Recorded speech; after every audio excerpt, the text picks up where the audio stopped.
Welcome back to part 4 of fly fishing hatches. I'm Raj Kletke. In this part, we'll start looking at blue-winged olives and start tying some patterns that we'll need for the blue-winged olive emergence hatch.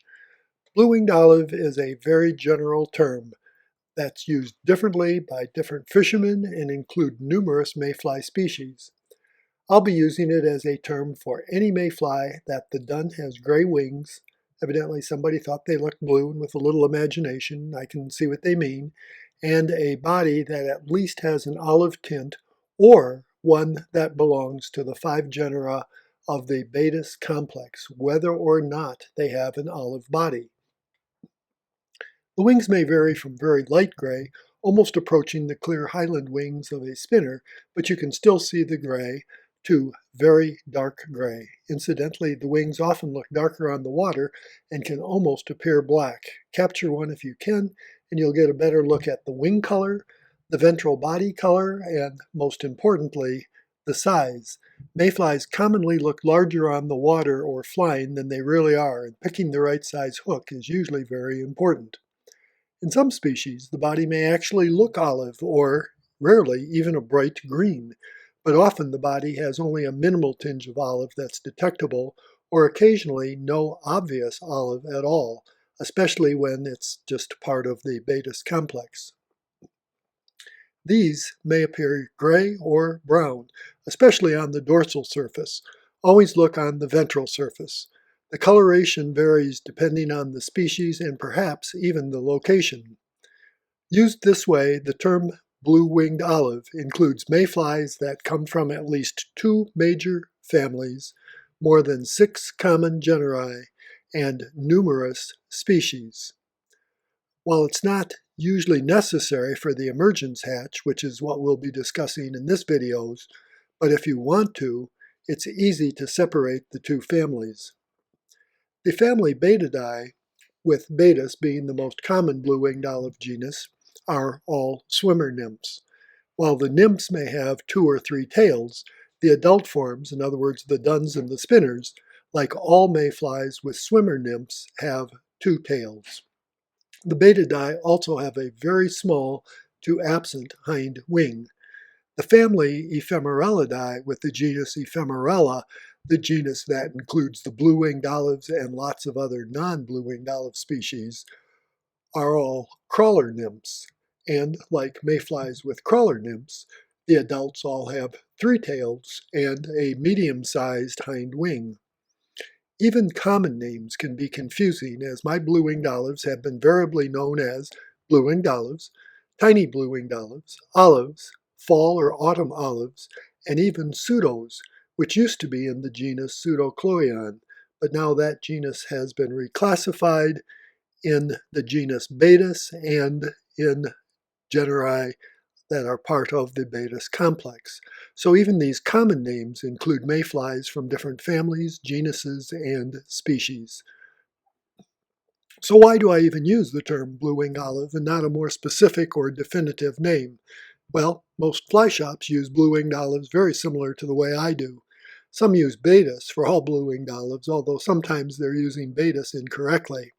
But the best reasons are that you can use similar fly patterns for all and can fish the surface emergence hatch almost the same for all, with only minor different considerations.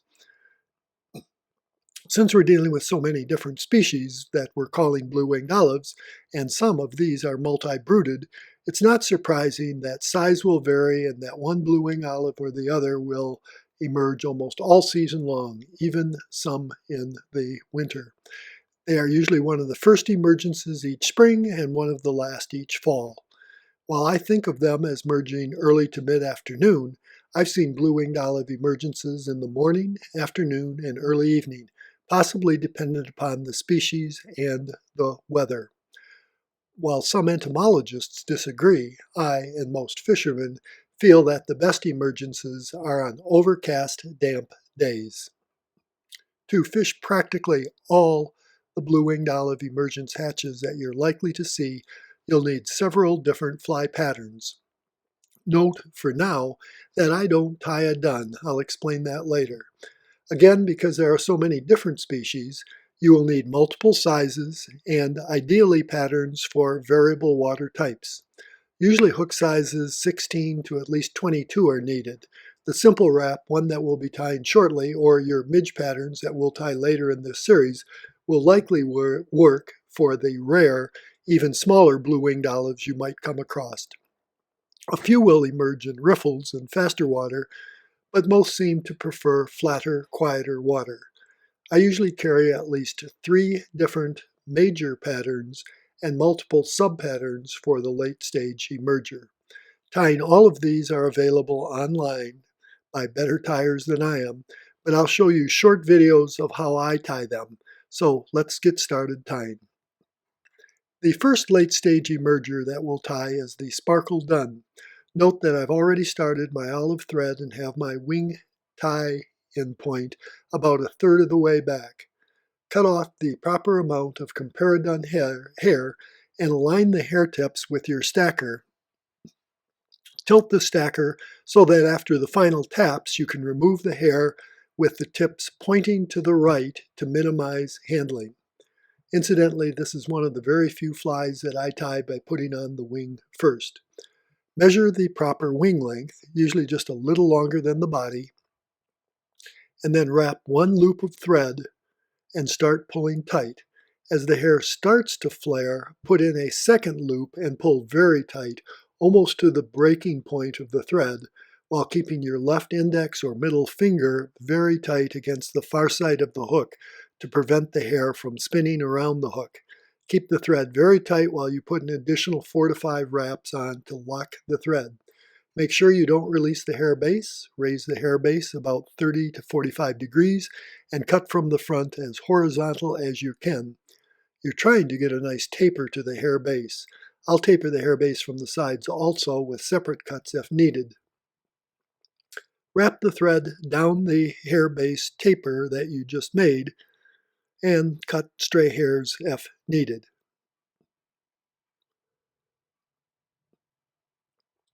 Prepare your shuck material by thinning as needed. It's needed in this particular case. I use Antron or Zelon, usually in brown, olive, amber, or rust. Start your shuck partway up the hair base taper and together with your thread, smooth the thorax-abdomen transition so there are no sharp cutoffs.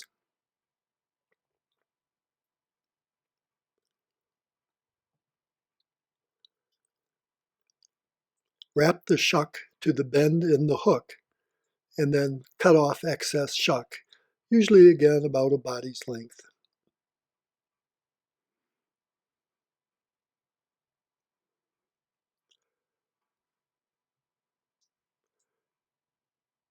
I always wet my thread for dubbing, so wet your thread and dub your favorite blue-winged olive dubbing tightly to your thread, and then wind it forward, leaving a small non-covered part just behind the wing.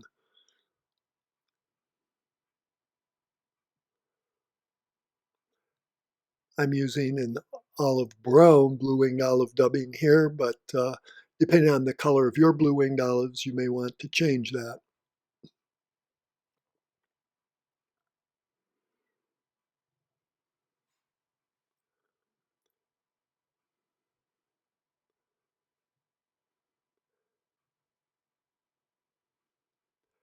Now that you have your dubbing forward and yet a little space behind the wing, adjust the base of your wing forward if necessary by using additional thread wraps.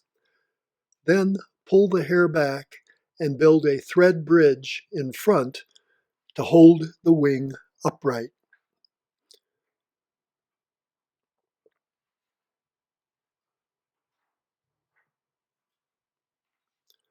Put additional dubbing on the thread. I usually use gray, as most of the blue-winged olives that I fish appear gray, and I like providing multiple colors on a single fly. You may want to continue with your blue-winged olive dubbing, and some use brown. Again, base it upon what blue-winged olives you see. Wind your thorax dubbing in front of the wing.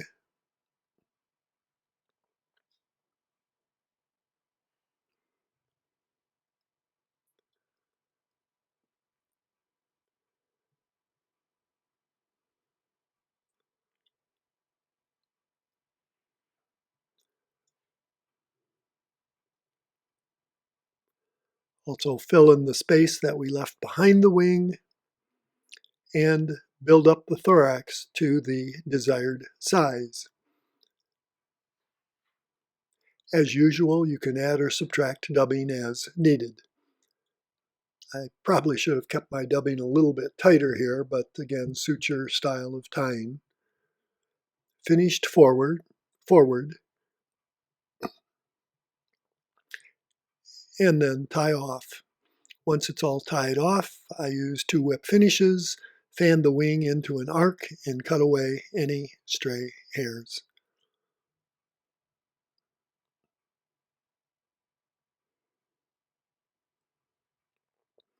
Even though it's called a sparkle dun, note that the fly has a shuck, so technically I consider it a late-stage emerger. Trout often key on the most numerous and/or most vulnerable stage. This fly seems to work for the numerous duns, which float on the surface, sometimes for long distances, but also for late-stage emergers, which are vulnerable as they can't fly away. I also find a shuck quicker to tie than the split tail of a comparadun. I usually tie a darker thorax than the abdomen. As I said before, I like flies that give trout a choice of colors. The advantages of the sparkle dun include that it's a very durable fly and that it's quick and easy to tie. At least it's quick and easy once you learn the proper amount of hair to use for the wing and how to get a nice taper to the excess hair that you cut off at the wing base. This comes quite quickly with a little practice. It's a reasonable indicator fly when you want to use a dropper, which I commonly do during a blue-winged olive emergence hatch. Most importantly, it works, or at least works much of the time. The major disadvantages are that the silhouette is actually a little too fat, that you can't really change, and that it doesn't work in every blue-winged olive emergence situation. But then what pattern does? I believe there are more accurate imitations, but I usually start with a sparkle dun for a blue-winged olive emergence, especially on riffled water and even on flat water early in the season. I usually tie the sparkle dun down to hook size 20, especially, or even occasionally 22. But starting at about size 20 and going to my smallest blue-winged olive patterns, which I tie down to 24s and 26s, I commonly tie and use a simple wrap. The simple wrap is indeed simple, so let's quickly tie one. As you can see, I've already put on an olive thread base, tied in the shuck, which commonly is Antron Zelon, or often I just use some hackle fibers, and tied in a gray hackle at approximately 1/3 to 1/2 of the way back from the eye of the hook. Some simply move the thread forward and wrap the hackle at this point, but I prefer to put on a little dubbed thorax. I like a small dubbed thorax as I think it helps bury the hackle stem, making it more durable. And by getting a wider diameter, you get more hackle fibers per wind. So after wetting the thread, I tightly dub a small amount of gray dubbing, which I then take one wrap behind the hackle and then put on a thorax, leaving a small amount of bare hook at the eye. I can then wrap the hackle forward. I like using my rotary vise for this, but obviously you don't have to. Usually 3 to 5 wraps are all that you need. If you wrap too much, you'll start flaring your fibers. So watch that and back off if they start flaring. Then you can tie off the hackle in the usual fashion. Those of you who have watched my videos know that I use 2-whip finishes or of 3 wraps each, and then don't use head cement. As a final step, I cut off the base fibers to give the fly a low floating profile. Basically, this looks like a skinny sparkle dun with the wing hackle rather than a hair hackle. I'm sorry, rather than a hair wing.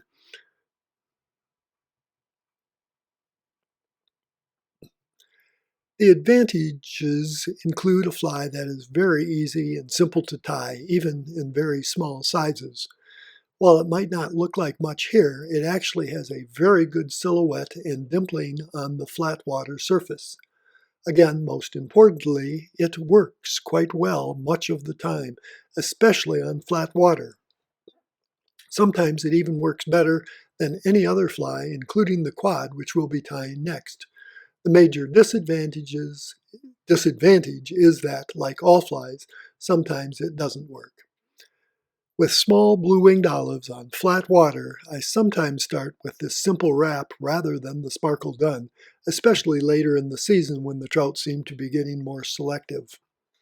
Even with this fly, I commonly use a dropper, which I'll discuss in the next part of this series. My backup fly for a blue-winged olive emergence is the quad, another late-stage emerger. It's called a quad because it has what some consider 4 different triggers. We'll tie this one slowly, pausing to look at some details. If you need more detail, I do tie this in a larger size in my rotary vise series. The classic quad has a turkey flat wing, which is fine, but I prefer a poly wing. The classic quad also uses a biot body, which comes from the leading edge of a flight feather. Blue-winged olives are small and have very skinny bodies. The biot is often too large, so I use a barb from the trailing edge of a flight feather, which gives a much more realistic body on these small hooks. I've already tied in my shuck in the usual fashion and tied the barb in on my side of the hook. How you put on and wrap your biot, or in this case a barb, determines the effect you get. I start with the thick edge up and the hook facing away. Then, when I fold the barb over at 45 degrees and wrap forward, I get the segmented body that I want. I tie off approximately 1/3 of the way back from the eye of the hook.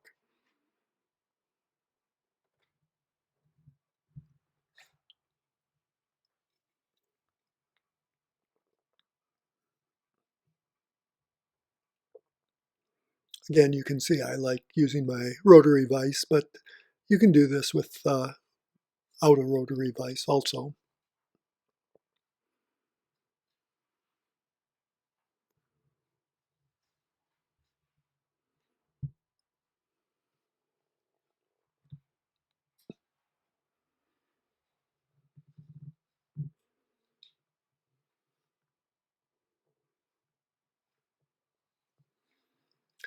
There are multiple ways to put on a poly wing. Some like to loop it around the hook shank. Some like to loop it around the thread. Both ways are fine, but be sure to thin the poly as the final wing is then twice as thick as what you started with. I will occasionally use both ways, but most commonly I use the very simple method of tying my wing straight on top and cutting off the excess base to use for the next fly.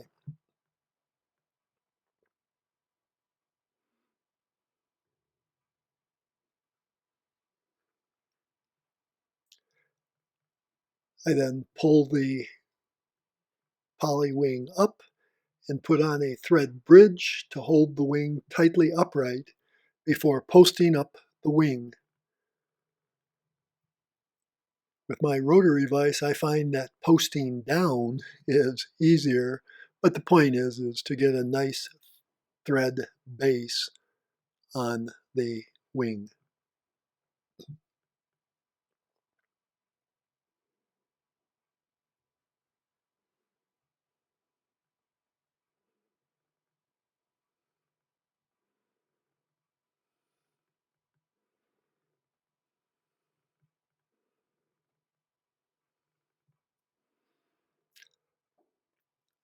Strip plenty of fibers from the base of your hackle because you don't want the hackle fibers to flare until you start wrapping the hackle around the wing post.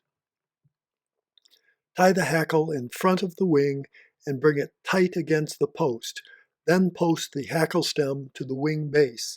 Again, I like posting with the fly held upside down.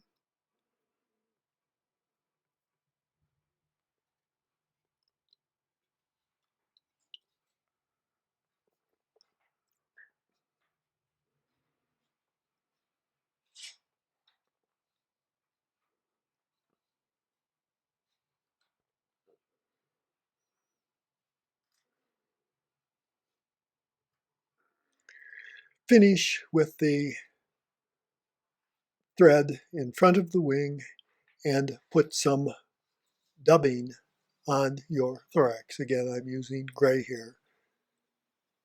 And make your thorax by winding in front of, behind, and figure eights around the wing. Tighten the dubbing and add or subtract dubbing as needed. Check the size of the thorax. In a quad, you usually make the thorax a little oversized.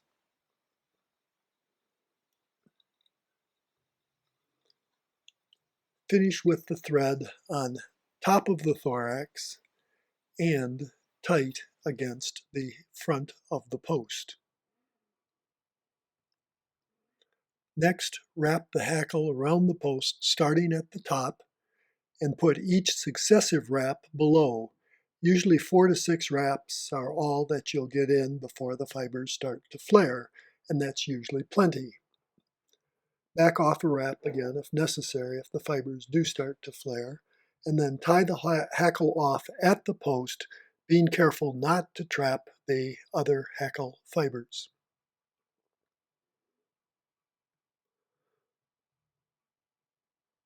Pull the post back slightly to allow you to tie off the thread at the eye of the hook and the usual whip finish. After whip finishing the head, cut the excess hackle from below and straighten out the post and hackle, and then cut the wing to length.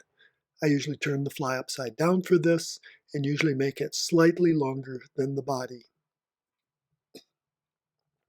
I really like this pattern. I don't know why I don't use it more commonly at the start of a blue-winged olive emergence. On very small blue-winged olives, I'll use just a thread and forget about the barb. Even then, the simple wrap may work better at times. However, this is my go-to pattern when the other late-stage emergers don't work.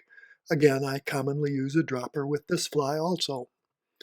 And now, for those of you that have noticed, I have to apologize.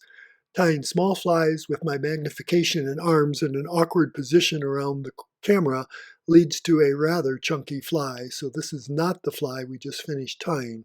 I tied this with my magnification in a comfortable arm position where I have much greater control. The final quad should be quite a delicate fly with a good silhouette that rides low on the water with slight dimpling of the water surface by its thorax and legs, in other words, by the hackle. The advantages include that it has multiple triggers, an excellent silhouette, and it works.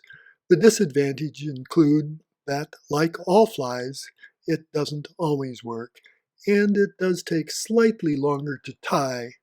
Nevertheless, I still use this frequently when other patterns don't work for any size blue-winged olive and any water type. Well, we've tied the surface flies we'll be using for a blue-winged olive emergence, but we still need some earlier stage emergers and cripple or stillborn patterns before we really are ready to fish the blue-winged olive emergence. Join us for part 5 of Fly Fishing Hatches, where we'll tie these additional patterns and then we'll start fishing the blue-winged olive emergence hatch. See you soon.